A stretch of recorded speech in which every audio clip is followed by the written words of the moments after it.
Elections ಆದಮೇಲೆ ಪಂಚಾಯತ್ ಅಧ್ಯಕ್ಷರುಗಳನ್ನ ನಾವು ಕರೆಸ್ತೀವಿ. Separate ಕರೆದು ಅವ್ರಿಗೆ ತಿಳುವಳಿಕೆ ಕೊಟ್ಟು ನೀವು ಯಾವ ರೀತಿ ಚೇಂಜ್ ಮಾಡ್ಕೊಳ್ಬೇಕು, ಯಾವ ರೀತಿ ಉಳಿತಾಯ ಮಾಡ್ಕೊಳ್ಬೇಕು ಅಂತೇಳಿ.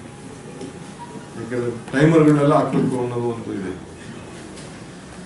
ನೀವು ಹೇಳ್ದಂಗೆ ಈಗ ಬೆಳಗ್ಗೆಲ್ಲ ಉಳಿಸ್ತಾ ಇರ್ತಾರೆ. ಅದಕ್ಕೆ ಯಾವ ರೀತಿ ಬೆಂಗಳೂರಲ್ಲೇ ಸುಮಾರು ಕಡೆ ಇರುತ್ತೆ. ಅದಕ್ಕೆ ಯಾವ ರೀತಿ ಸೇವ್ ಮಾಡಬೇಕು ಅಂತ ಈ ಕೆಲವು ಕಡೆ ಇಲ್ಲಿ ಆಗಿದೆ. ಬೆಂಗಳೂರಲ್ಲಿ ಎಲ್ಇಡಿ ಇದೆಲ್ಲ ಬದಲಾವಣೆ ಆಗಿದೆ. ಸೊ ನಾನು ಬೇರೆ ಕಡೆ ಎಲ್ಲ ನೋಡ್ಕೊಂಡು ಬರ್ತಾ ಇದ್ದೀನಿ. ನಾವು ಸ್ವಲ್ಪ ಡಿಲೇ ಯಾಕೆ ಮಾಡ್ತಾ ಇದೀವಿ ಅಂದ್ರೆ ಪೈಲಟ್ ಇದನ್ನ ನಮ್ಮ ಕ್ಯಾಬಿನೆಟ್ಗೆ ಈ ಬಲ್ಬ್ ರೀಪ್ಲೇಸ್ ಮಾಡೋದು ಮುಖ್ಯ ಅಲ್ಲ. ರೀಪ್ಲೇಸ್ ಯಾರು ಬೇಕಾದ್ರೂ ಮಾಡ್ಬೋದು. ಆ ಕಂಪ್ಲೀಟ್ ಆ ಯೂನಿಟ್ ಇದೆಯಲ್ಲ, ಆ ಯೂನಿಟ್ನೆಲ್ಲ ಉಳಿಸ್ಕೊಂಡು ನಾವು ಯಾವ ರೀತಿ ಬಲ್ಬ್ನ ಚೇಂಜ್ ಮಾಡ್ಲಿಕ್ಕೆ ಸಾಧ್ಯ, ಬರೀ ಟ್ಯೂಬ್ ಮಾತ್ರ ಯಾವ ರೀತಿ ಚೇಂಜ್ ಮಾಡಕ್ಕೆ ಸಾಧ್ಯ. ಯಾಕೆಂದ್ರೆ ಆ ಇನ್ಫ್ರಾಸ್ಟ್ರಕ್ಚರ್ ಕಾಸ್ಟ್ ಬಂದ್ಬಿಟ್ಟಿರ್ತದಲ್ಲ, ಅದೆಲ್ಲ ಜಾಸ್ತಿ ನಮಗೆ ಅದು ಖರ್ಚಾಗಬಾರ್ದು ಅನ್ನೋ ದೃಷ್ಟಿಯಿಂದ ಯಾರಿಗೇ ಆಗಲಿ. ಈಗ ಭಾಳ ಜನ ಪ್ರೈವೇಟ್ ಅವರು 2-3 ಸ್ಕೀಮ್ಸ್ ಕೊಟ್ಟಿದ್ದಾರೆ.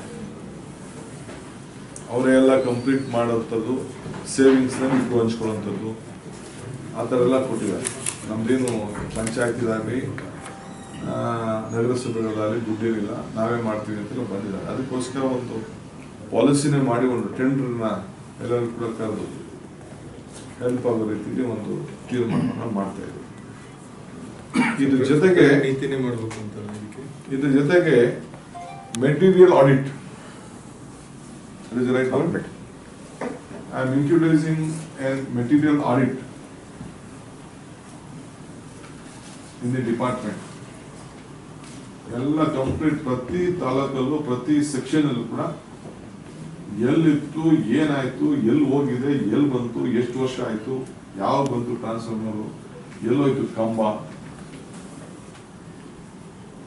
ಅಂತ ಹೇಳಿ ಅದನ್ನೇ ಒಂದು ಟೈಮ್ ಬೌಂಡ್ ಪ್ರೋಗ್ರಾಮ್ ಹಾಕಿ